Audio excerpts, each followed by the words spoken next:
सुस्वागतम। आप सभी बच्चों का विद्यार्थी कल्याण परिषद में एक बार फिर स्वागत है। आशा करता हूं कि आप सभी कुशल पूर्वक होंगे और अपने अपने घरों में होंगे। जैसा कि आपको विदित है कि इस समय ऑनलाइन कक्षाएं चल रही हैं, ऐसे समय में हम सभी को घर में बैठकर ही अध्ययन करना है। आप सभी नई कक्षा में प्रवेश पा चुके हैं। आज का जो हमने विषय लिया है वो 9वीं कक्षा का ही लिया है। 9वीं कक्षा में हिंदी के पाठ्यक्रम में 2 पुस्तकें लगाई गई हैं। पहली है क्षितिज भाग 1, जो 2 खंड है, एक गद्य खंड है, एक काव्य खंड है। दूसरी पुस्तिका कृतिका है, जो केवल कहानियों का एक समूह मात्र है। दूसरी कृतिका से जो पुस्तक है उससे केवल 5 नंबर तक के ही प्रश्न पूछे जाते हैं और बाकी सभी प्रश्न इसी पुस्तिका से पूछे जाते हैं। क्षितिज का स्वयं में एक बड़ा अर्थ है। इसका मतलब है कि जमीन से आकाश तक, अर्थात जमीन से आसमान तक जो भी ज्ञान है, हम माँ सरस्वती से ये वंदना करते हैं कि वो हमें वो ज्ञान प्रदान करे। काव्य खंड में पहला पाठ संत शिरोमणि, या जिसको कवि शिरोमणि कहते हैं, कबीरदास जी का है। और कबीरदास जी ने जो दिए हैं उसमें 2 चीज दी हैं। एक तो दोहे हैं, दूसरे शब्द हैं। दोहे शुरुआत में है, दूसरा जो उसका शुरू होता है उसमें वो शब्द है, अर्थात पद हैं। 2 पद हैं, 2 में से एक पद कटा हुआ है और एक पद हमारे सिलेबस में है, पाठ्यक्रम में है। जो हमारे पाठ्यक्रम में है वो पहला पद है। पहले कबीरदास जी के बारे में जान लेते हैं। कबीरदास जी का जन्म 1398 ईस्वी में काशी में हुआ था। कहते हैं कि इनका जो जन्म हुआ था वो ब्राह्मणी के गर्भ से हुआ था। ब्राह्मणी विधवा थी। लोक लाज के कारण उन्होंने कबीर को त्याग दिया, एक तालाब पे छोड़ कर आई और वहां पे एक नीरू और नीमा नाम के दंपत्ति, जुलाहा दंपत्ति ने उन्हें उठा लिया और उनका पालन पोषण किया। जुलाहा दंपत्ति ने क्योंकि उनका पालन पोषण किया, इसलिए उनको शूद्र कहा जाता है, शूद्र माना जाता है। उस समय के जो सबसे बड़े विद्वान थे रामानंद जी, कबीरदास उनको अपना गुरु बनाना चाहते थे, लेकिन रामानंद जी ने उन्हें स्वीकार नहीं किया। कबीरदास जी एक तरह से जिद्दी टाइप के थे। वे चाहते थे कि जो है रामानंद जी ही मेरे गुरु बने। इसलिए उन्होंने पता किया। उन्हें पता लगा कि रामानंद जी सुबह ब्रह्म मुहूर्त में गंगा स्नान के लिए जाते हैं। इसलिए कबीरदास जी भी उनसे पहले उठ करके हर की पौड़ी में जाकर के गंगा के किनारे जाकर के लेट गए। रामानंद जी अंधेरे में जैसे वहां पे गए तो उनका पैर कबीरदास जी की छाती पर पड़ा और वो राम राम कहते हुए पीछे हट गए। कबीरदास जी ने राम नाम का जो ज्ञान था वो प्राप्त किया और रामानंद जी ने उन्हें अपना शिष्य बना लिया। कबीरदास जी लिखते हैं कि मसी कागज सियो नहीं, कलम गए हो नहीं हाथ। अर्थात कबीरदास जी बिल्कुल पढ़े लिखे नहीं थे, लेकिन इतना होने के बाद भी उन्हें भाषा का डिक्टेटर कहा जाता है। अर्थात जैसे वे चाहते हैं वैसे भाषा बदल जाती है। कबीरदास जी ने उस समय के आडंबरों पर गहरा प्रहार किया है। उन्होंने ना हिंदू को बख्शा है, न मुसलमान को बख्शा है। इसी बात को देखते हुए जो आपकी पाठ्य पुस्तक में आया है, ये जो पहला पद है, ये इससे आप लोग समझ जाओगे कि उन्होंने हर धर्म पर प्रहार किया है। उन्होंने ईश्वर के वास्तविक अर्थात ज्ञान के द्वारा ईश्वर को प्राप्त करने का एक मार्ग प्रशस्त किया है, हमारे सामने उपस्थित किया है। जो है कबीरदास जी की जो भाषा है वो पंचमेल खिचड़ी सधुकड़ी भाषा है। वह भाषा जो साधु की भाषा होती है, उसमें विभिन्न प्रदेशों के शब्द हैं, विभिन्न भाषाओं के शब्द हैं। कबीरदास जी फक्कड़ तरीके के कवि थे। वो उनके मन में जो भी आता था वे बोल देते थे, इसीलिए वो जो है एकदम अंतःकरण से शुद्ध थे। कबीरदास जी का जो अंतिम संस्कार हुआ वो मगहर में हुआ। 120 वर्ष की आयु पूरी करने पर 1518 ईस्वी में उन्होंने इस शरीर को त्यागा और मगहर में भी उनका शरीर त्यागने का एक बहुत बड़ा कारण यह था कि उस समय कहते थे कि जो लोग मगहर में शरीर त्यागते हैं उनको मोक्ष की प्राप्ति नहीं होती, अर्थात उनको स्वर्ग नहीं मिलता। इस मनोभावना को जो है झूठी साबित करने के लिए ही कबीरदास जी ने ऐसा किया और अंतिम समय में जब उन्होंने शरीर त्यागा तो हिंदू और मुसलमान जो उनके शिष्य थे वे उनमें झगड़ा हुआ, इस झगड़े का भी निपटारा उन्होंने ही किया। कहते हैं कि जब चद्दर उठाई गई तो वहां केवल फूल मात्र थे। हिंदुओं ने अपनी रीति से और मुसलमानों ने अपनी रीति से उनका अंतिम संस्कार किया। आओ अब हम कबीरदास जी द्वारा लिखित पहला पद पढ़ते हैं। तो ये पहला पद है आपके सामने। इसमें कबीरदास जी लिखते हैं कि मोको कहाँ ढूंढे बंदे, मैं तो तेरे पास में, ना मैं देवल ना मैं मस्जिद, ना काबे कैलाश में, ना तो कोने क्रियाक्रम में, नहीं योग वैराग में, खोजी होए तो तुरंत ही मिली हूँ पल भर की तलाश में, कहे कभी सुनो भाई साधो सब श्वासों की सांस में। तो इस तरह से ये आपका जो पहला पद इसमें दिया हुआ है, एक बार दोबारा से हम पढ़ लेते हैं। मोको कहाँ ढूंढे बंदे, मैं तो तेरे पास में, ना मैं देवल ना मैं मस्जिद, ना काबे कैलाश में, ना तो कोने क्रियाक्रम में, नहीं योग वैराग में, खोज हुए तो तुरंत ही मिली हूँ पल भर की तलाश में, कहे कभी सुनो भाई साधो सब श्वासों की सांस में। अब सबसे पहले इसमें कठिन शब्द मैंने दिए आपके सामने, कुछ ऐसे हैं। मोको का मतलब है मुझे, बंदे कहते हैं मनुष्य को, बंदा कहते हैं मनुष्य को, पास माने नजदीक, पास नजदीक को कहते हैं। नाम है देवल, देवल का मतलब है देवालय अर्थात मंदिर। नाम है मस्जिद, मस्जिद आप जानते ही हैं। ना काबा, काबे का मतलब है काबा, और कैलाश का कैलाश जहाँ शिव जी का निवास स्थान इसमें दिया। काबे का मतलब काबा और कैलाश का कैलाश शिव का निवास स्थान। ना तो कोने क्रियाक्रम में, कि कोई क्रियाक्रम में, क्रियाक्रम का मतलब कर्मकांड, क्रियाक्रम का जो मतलब है वो कर्मकांड। कोने क्रियाक्रम में, ना तो कोने क्रियाक्रम, क्रियाक्रम में कर्मकांड में, नहीं योग वैराग में, और योग में या संन्यास में भी मैं नहीं हूँ। इसका मतलब ये है। खोज होए तो तुरंत ही मिलियो पल भर की तलाश में, पल का मतलब क्षण, क्षण भर। कहे कभी सुनो भाई साधो, साधो माने सज्जनों, साधो सज्जनों सब श्वासों की श्वास, श्वास कहते सांस, जो हम सांस लेते हैं। तो इस तरह से ये इसके कठिन शब्द हुए। आओ दोबारा से एक बार इसको पढ़ लेते हैं।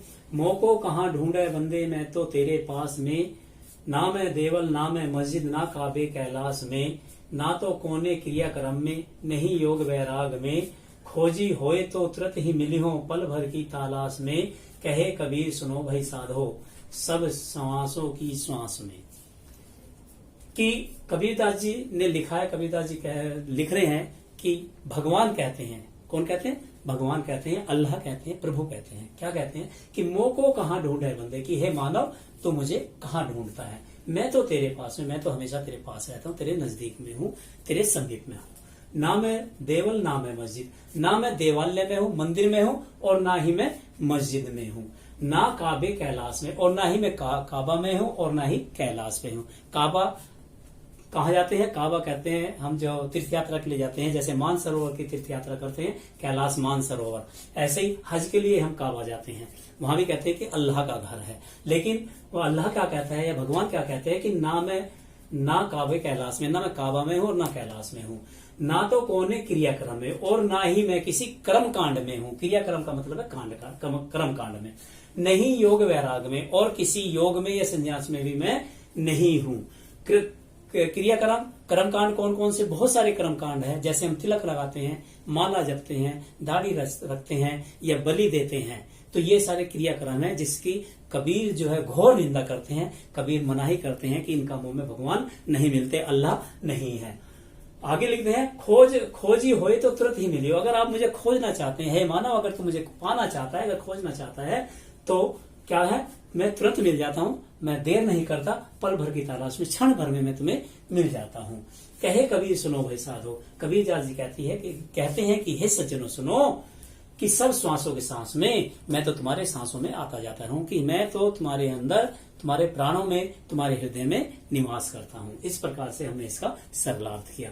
तो सरलार्थ हम करेंगे, उसके बाद में इससे पहले मैंने आपको इसका कठिन शब्द बताए थे। अब इसके अलावा हमारी जो परीक्षा में आता है, या हम जो 10वीं जब 9th क्लास में 10वीं क्लास में आ जाते हैं, तो सरलार्थ करना नहीं आता किसी भी कविता का। इसमें क्या शिल्प सौंदर्य और भाव सौंदर्य आता है। भाव सौंदर्य आपने 8वीं क्लास में बहुत पढ़े होंगे, और मैंने जैसे अभी करके दिखाया, भाव सौंदर्य इसका लिखा भी बताऊंगा अभी मैं। लेकिन उससे पहले जो नई चीज है आप लोगों के लिए, वो है शिल्प सौंदर्य। शिल्प सौंदर्य है, काव्य सौंदर्य और कला सौंदर्य, ये तीनों एक ही शब्द हैं। शिल्प सौंदर्य, काव्य सौंदर्य या कला सौंदर्य, तीनों एक ही शब्द हैं। कुछ भी आ सकता है पेपर में, एग्जाम में आपसे कुछ भी पूछा जा सकता है। तो इसमें 5 विशेष चीज होती हैं जो मैंने एक साथ लिखी है, किसी पुस्तिका में आपको नहीं मिलेगी इस तरह से लिखी हुई जो मैं आपको बता रहा हूं। इसमें सबसे पहले रस पूछा जाता है। अब जब हमने ये किया तो इसमें हमें भक्ति दिखाई दी है। इसमें भगवान की भक्ति के बारे में कहा गया। कबीरदास जी ने कहा है कि भगवान कहते हैं कि मैं जो है आपको आपके प्राणों के अंदर में रहता हूँ, न मंदिर में हूँ, न मस्जिद में हूँ, न गुरुद्वारे में हूँ, न मैं किसी क्रियाक्रम में हूँ। तो इसका मतलब क्या है कि जो कबीरदास जी भगवान की भक्ति करने की हमें बताते हैं और बताते हैं कि हमें निराकार भगवान की उपासना करनी चाहिए। तो यहाँ पे भक्ति रस है। छंद पद है, जैसे मैंने बताया, इसमें जो छंद होते हैं ये विभिन्न प्रकार के होते हैं। ये तुम्हारे आप जब बड़ी क्लास में चले जाओगे और अगली कक्षा में जाओगे तब आपका एक विषय होगा, पद अलग से जो है पाठ होगा, तब आपको समझाया जाएगा कि छंद क्या होता है। यहाँ पे केवल आपको इतना ही समझना जरूरी है कि इसमें पद है, या इन्होंने दोहे लिखे हैं। आगे जो कराऊंगा मैं दोहे का कराऊंगा। फिर सोरठे हैं, चौपाई हैं, कविता हैं, कुंडलियां हैं, बहुत सारे छंद हैं। लेकिन यहाँ जो है जब शिल्प सौंदर्य करेंगे तो रस, भक्ति रस और छंद पद। भाषा, जैसे मैंने जब इनकी जीवनी मैंने आपको बताया, जीवन परिचय, तो इनकी भाषा सदुकड़ी भाषा है, पंचमेल खिचड़ी है। कहीं उर्दू के, कहीं हिंदी के, कहीं संस्कृत के, कहीं फारसी के, बहुत सारे शब्द आते हैं इनकी भाषाओं में। तो इनकी जो भाषा है वो पंचमेल खिचड़ी, या तो हम सदुकड़ी लिख सकते हैं या पंचमेल खिचड़ी भी लिख सकते हैं। चौथे नंबर पे अलंकार। मैंने बताया कि अलंकार एक अलग से तुम्हारे उसमें पाठ भी है, व्याकरण जो हमने की है या करेंगे हम आगे, तो उसमें आपको बताया जाएगा कि ये अलंकार है, अनुप्रास है, ये यमक है, ये श्लेष है। तो यहाँ पे अलंकार इसमें हमें ढूंढना है। तो इसमें अलंकार अनुप्रास है, और अनुप्रास अलंकार कहाँ है, ये है कोने क्रियाक्रम। कोने क्रियाक्रम में अनुप्रास अलंकार है। क्यों? क्योंकि यहाँ पे का की बार बार आवृत्ति हुई है, तो इसलिए यहाँ पे एक तो अनुप्रास अलंकार है। फिर काव्य कैलाश में भी अनुप्रास अलंकार है, यहाँ भी का की आवृत्ति हुई है। फिर उसके बाद में सब श्वासों की श्वास जो लिखा है इसमें, सब श्वासों की सांस में यहाँ भी अनुप्रास, क्योंकि यहाँ भी सा जो वर्ण है इसकी बार बार आवृत्ति हो रही है। अनुप्रास अलंकार वही होता है जहाँ एक वर्ण की बार बार आवृत्ति होती है। अब इसके बाद में नंबर 5 में आता है विशेष, कि इसमें विशेष क्या बात है, ये क्यों लिखा गया, क्यों रचा है कबीरदास जी ने। तो कबीरदास जी ने ईश्वर की प्राप्ति के लिए प्रचलित विभिन्न विश्वासों का खंडन किया है एवं ईश्वर को सभी प्राणियों के श्वासों में बताया है। इसमें क्या है ना, सब श्वासों की सांस में जितने भी जो आडंबर थे उनका विरोध किया है कबीरदास जी ने, और ईश्वर को हमारे प्राणियों, हर प्राणी के श्वासों में बताया गया है। अब हम दोबारा से एक बात देख लेते हैं कि जो रस जो है, रस 10वीं क्लास में है। जब आप कक्षा 10 में आ जाओगे तो उसमें रस का एक पूरा पाठ है और 9 के 9 रस उसमें बताए गए हैं। वो वीडियो है, आप 10वीं क्लास में आएंगे जब उसको पढ़ेंगे। उसके बाद में छंद, जैसे मैंने भी बताया, बड़ी क्लास में जब आप चले जाओगे उसका भी एक चैप्टर है, एक पार्ट है। इसके बाद में भाषा तो है ही है, अलग अलग कवियों की अलग अलग भाषा आएगी। इसके बाद में जो अलंकार जो ये है, अलंकार तुम्हारे कोर्स में है और इसके लिए हमने एक वीडियो बनाई हुई है। उस वीडियो में हमने सारे अलंकार जितने भी हैं वे मैं समझाए हुए हैं। अब इसको पढ़ने के बाद, इसको देखने के बाद में उस वीडियो को जरूर देखिए और समझिए कि कैसे कैसे कौन कौन से अलंकार है। क्यों? क्योंकि ये हर पाठ में आपको जानने के लिए मिलेंगे। तो इस तरह से हम पिछले वीडियो को देखेंगे तो हमारी ये समझ में आ जाएंगे। ठीक, अब इसके बाद में हम आ जाते हैं भाव सौंदर्य। ये हमने शिल्प सौंदर्य मैंने बताया, शिल्प सौंदर्य, काव्य सौंदर्य और कला सौंदर्य एक ही होता है। इसके अलावा होता है एक भाव सौंदर्य। कई बार कहते हैं निम्नलिखित पंक्तियों का भाव सौंदर्य लिखो। तो जो ये पंक्तियां दी है, ये जो पद दिया है, इसका जो भाव सौंदर्य है ये मैंने आपके सामने लिखा है। कैसे? कबीरदास जी कहते हैं कि हे मनुष्य, ईश्वर को मंदिर, मस्जिद, काबा और कैलाश में खोजता फिरता है। कबीरदास जी कहते हैं कि मनुष्य ईश्वर को मंदिर, मस्जिद, काबा और कैलाश में खोजता फिरता है, किंतु भगवान कहते हैं कि मैं इनमें नहीं मिल सकता और मैं किसी कर्म कांड या योग वैराग्य में हूँ। मैं तो प्रत्येक प्राणी के श्वास में रहता हूँ। यदि तुम मुझे खोजना चाहते हो तो अपने हृदय में देखो, मैं पल भर में मिल जाऊंगा। इसका जो अगर भाव सौंदर्य आपको लिखने के लिए आ जाए तो आपको केवल इतना लिखना है।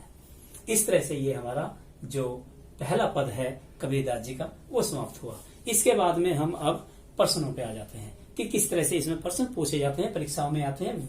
बहुत खास पार्ट है, वेरी वेरी मोस्ट इम्पोर्टेंट। अब परीक्षा में जो प्रश्न पूछे जाएंगे वो आपका पहले ये पद दिया जाएगा और पद दे करके फिर उसके बाद में प्रश्न होंगे। 5 नंबर का ये पूछा जाता है, कई बार 6 नंबर का आ जाता है, नहीं तो 5 नंबर के में दो नंबर के 2 और 1 नंबर का 1 प्रश्न हो जाता है, और अगर 6 नंबर का है तो 2 नंबर के प्रश्न हो जाते हैं। तो दिया होगा, जैसे ये पहला दिया है, यहाँ से करते हैं शुरू कि मोह को कहाँ ढूंढे बंदे, मैं तो तेरे पास में, ना मैं देवल ना मैं मस्जिद ना काबे कैलाश में, ना तो कौन क्रियाक्रम में, नहीं योग वैराग में, खोजे हो तो तुरंत ही मिले हो पल भर की थालाश में, कहे कभी सुनो भाई श्वास साधो सब श्वासों की सांस में। तो इसमें ये दिया है, और दे करके इसमें जो है पहला प्रश्न है, इसमें मनुष्य ईश्वर को कहाँ कहाँ ढूंढता है। अगर ये आ जाए तो सबसे पहले हमें देखना है कि क्या क्या है, कि कौन कौन सा दिया है। एक तो देवल, मस्जिद, काबे, कैलाश, क्रियाक्रम, योग वैराग।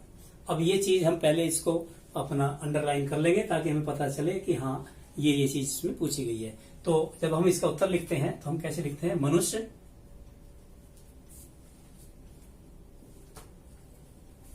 ईश्वर को मंदिर, मस्जिद,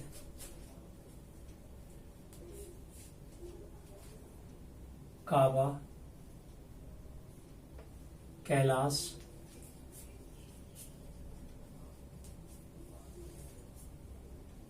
क्रियाक्रम,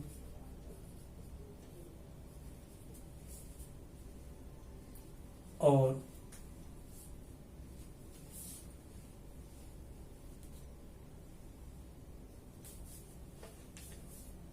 योग वैराग्य में,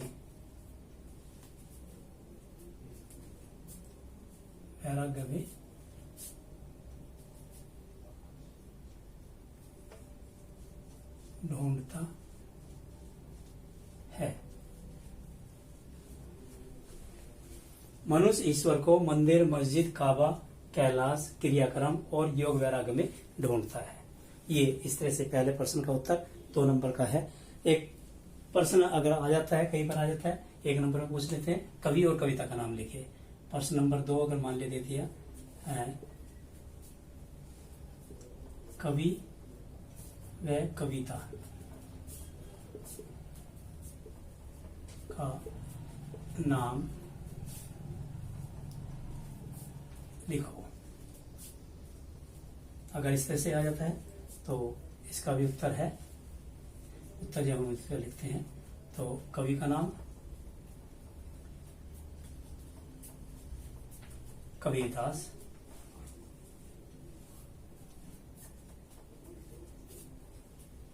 कविता पद। प्रश्न नंबर 3,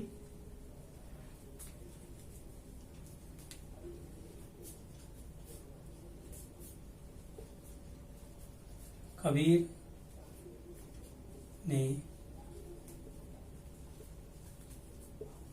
का वास कहाँ बताया है। कबीर ने भगवान का वास कहाँ बताया है, तो इसका उत्तर हमारे पास में है